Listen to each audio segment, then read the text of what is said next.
With so many sandbox games around, you could be excused for becoming apathetic towards them. Most either lack the innovation or polish to offer a worthwhile experience. Sleeping Dogs promises something different through its setting and execution, but are these really enough for such a saturated genre?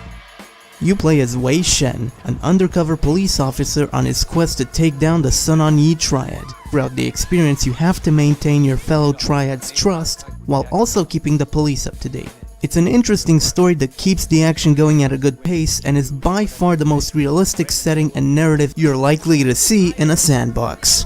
The Hong Kong on display truly feels like a big Asian city. Radio stations are a satisfying mix of international and local tunes, while by contrast, the indecisiveness of the dialogue between Cantonese and English comes off as hokey more than anything else. Streets are bustling and populated, and if you have a high-end PC, you can max it out and get what is arguably one of the prettiest open worlds available. One of the best things about the game is that the frame rate stays put no matter what, something most regular games can't achieve. That said, character models can look a bit plasticky, but other than that, the level of detail and scale on display might just make your jaw hit the floor. Like in other open world games, you will fight, shoot, and drive, though the execution is definitely worth mentioning. Fights take inspiration from the Arkham game's rhythmic punch-counter-punch dynamic, but add combos and environmental executions to keep things fresh. These combos can be very easily interrupted, so caution is advised when trying to pull one off, though executions are a one-hit kill, not to mention a satisfyingly brutal one.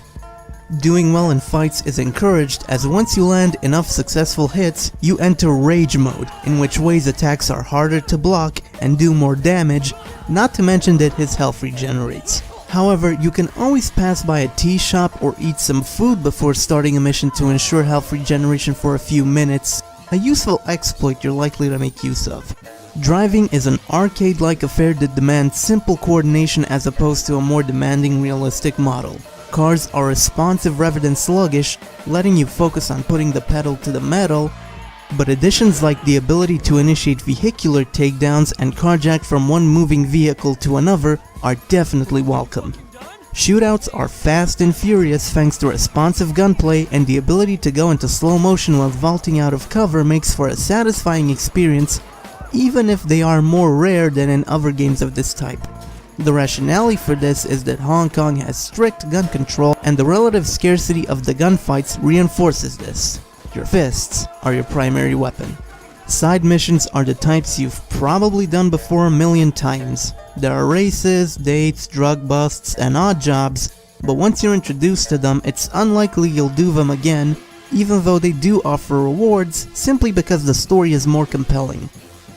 Though even what you wear influences the game, as certain sets of clothing offer bonuses like greater hand-to-hand damage or more police and triad experience. The biggest issue with this system is that the clothes that offer significant percentages are only available in the definitive edition.